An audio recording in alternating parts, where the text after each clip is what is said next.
Armand here with your forecast of March 11th, 2024. Yes, I'm struggling with that. I'm struggling with saying March 11th because I want to say March 10th because that's the day of the Pisces new moon. And the Pisces new moon is worth thinking about a little bit, even as we come away from it, because it is the start of eclipse season. And over the course of the next 2 weeks, ramping up to the big eclipse on March 25th, the eclipse energy grows, the tension grows, the feeling of energy in the sky grows. And it starts off slowly enough. We'll really pick up after we get to the first quarter moon at the weekend, the coming weekend, the weekend of the 16th, 17th. And it will then peak. It'll make the first peak on March 25th, and then it'll kind of dip down again to the solar eclipse on April 8th, and then it will trail off again over the course of the next 2 weeks until mid-April. But we are beginning to get into eclipse season, and it's really worthwhile to think about what that means for us individually and to a certain extent collectively. Eclipse season is like a fisheye mirror. You know, those mirrors that you see. Some of these have them in department stores, but now they have cameras. It's a distorted mirror that makes things look much bigger. They have them sometimes when you're driving or something like that. What eclipse season does is it takes the issues that we have that are real, not like fantasy issues or anything like that. These are real issues, and sort of blows them out of proportion. That's kind of what we're going to do. We're going to take real issues and see them as being much more crucial, much more than they otherwise would appear to be. It's good to know this is a real issue. They are real issues by and large. It's good to know that these are real issues, but they're not seen in the correct proportion. Right? Things get blown out of proportion. And, we're starting with a Pisces new moon, which, realistically speaking, kind of has maybe a little fisheye mirror. Pisces is a little bit of a fisheye mirror to begin with. So we're getting started with a little bit less than, I'm going to adjust this a little bit. There we are. I'm sure you guys want to see the top of the bookshelf, as opposed to the top of my head.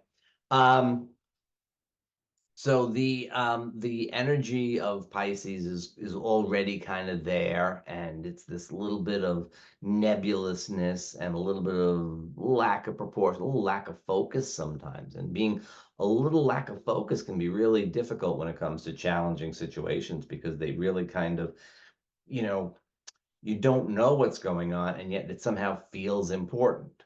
That's a combination of the Pisces energy and the eclipse energy. You're not quite sure, but it feels important. So be aware that is maybe something that you'll be feeling, maybe something that others around you are feeling, this kind of sense of something's building here, but I'm not quite sure what it is.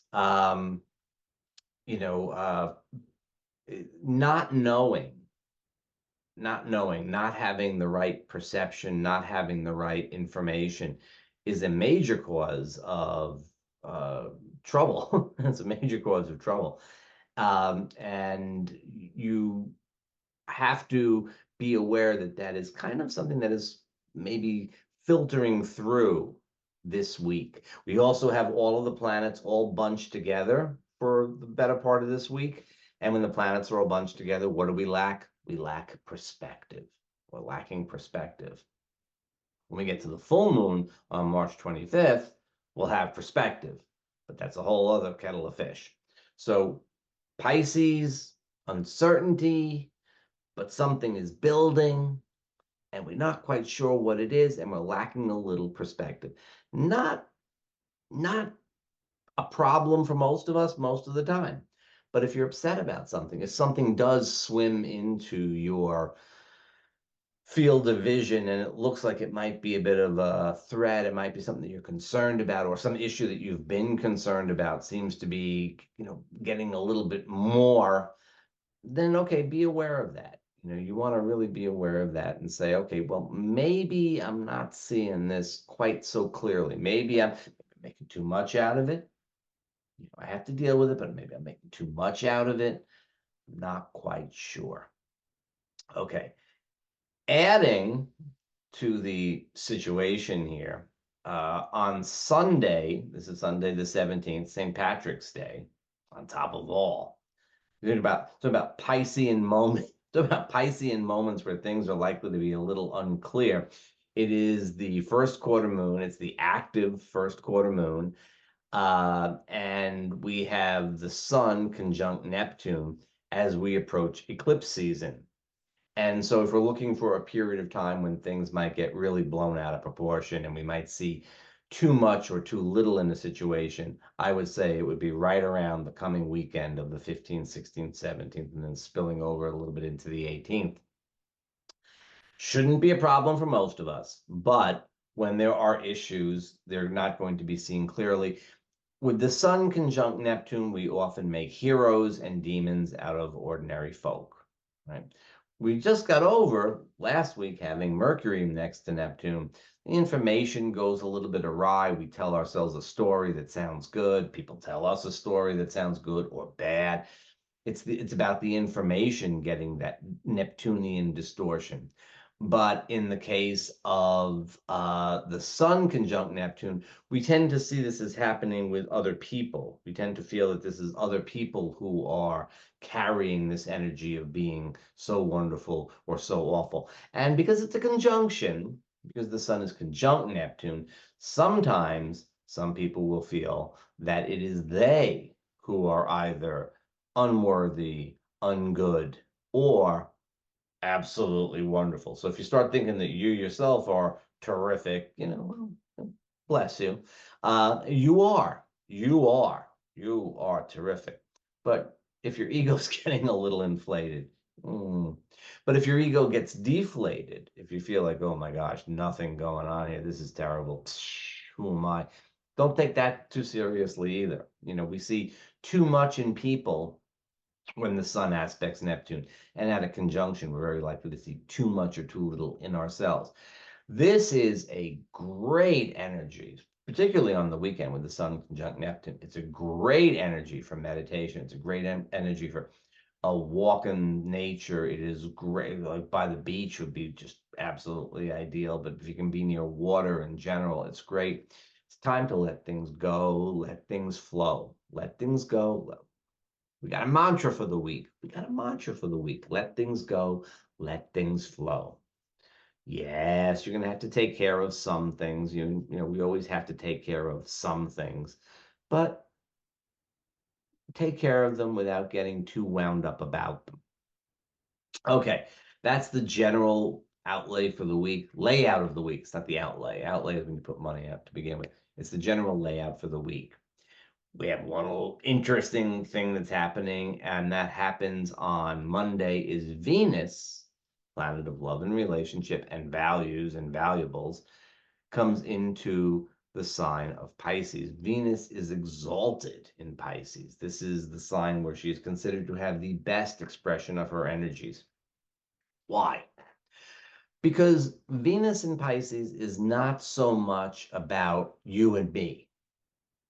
And it's not, Venus in Aquarius was more about the group. Venus in Pisces is more about everything. It's more open. It's generalized compassion. Generalized compassion. Venus in Pisces is not really eros, it's agape. It is that openness, the ability to relate to take the perspective of literally everything.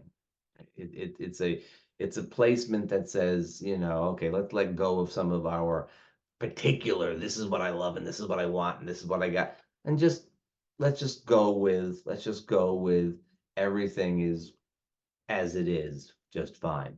That's a really nice energy. Venus in Pisces is really, it is it really does grease the wheels of personal interactions as well, though. I mean, it's not anti-personal, it's just not restricted to personal, right? So that's an important consideration for this week as well. We have started having Venus in Pisces. Venus will make her way out over the course of the next few weeks. She's gonna meet with Saturn. That's a little more serious. That happens next week and so on. She's going to eventually meet with Neptune. There's lots of stuff going on over here. But Venus in Pisces is a nice kind of energy. It's I wouldn't say it's the most realistic, but then again, it doesn't need to be realistic because it's really more compassion based, and that's nice. Now, I wouldn't expect everybody's going to be singing "Kumbaya" in the streets or anything like that, but it will help situations. It will help tense situations that come up because of the eclipses. It will help some tense situations that come up because of the Neptunian misunderstandings via Mercury and the Sun. It'll help to sort of ameliorate it and kind of soften things a little bit. And so that's an advantage to be taken. That's an advantage that we can take. That's a placement that we can take advantage of. And it's really going to be operative for the next few weeks. Even when Venus meets Saturn, she's still going to be so happy to be in Pisces. So sort of softening up the picture is Venus in Pisces. Everything else, it's murky because it's Neptunian, it's Piscean. We've been dealing with Piscean murkiness for quite some time, though, right? Neptunian stuff, that was pretty much November, November, December. Lots of Piscean stuff, lots of Neptunian stuff. We've been dealing with it. It's kind of ramping up a little bit, but when we hit the eclipse, when we get to the eclipse at the end of the month, things are going to be Aries, right? So this Piscean energy is having its last little fling of uncertainty, and then things are going to start to kind of condense a little bit more. So that's the overview of this week. It's a time that do what you got to do, take care of what you got to take care of. Don't freak out. You know, try to make it as enjoyable as possible. There's nothing bad about it. There's nothing bad about it. Most of us aren't going to notice anything. If you notice anything, if you start to feel a little uneasy, just chill. Just chill. It's Pisces time. Just chill.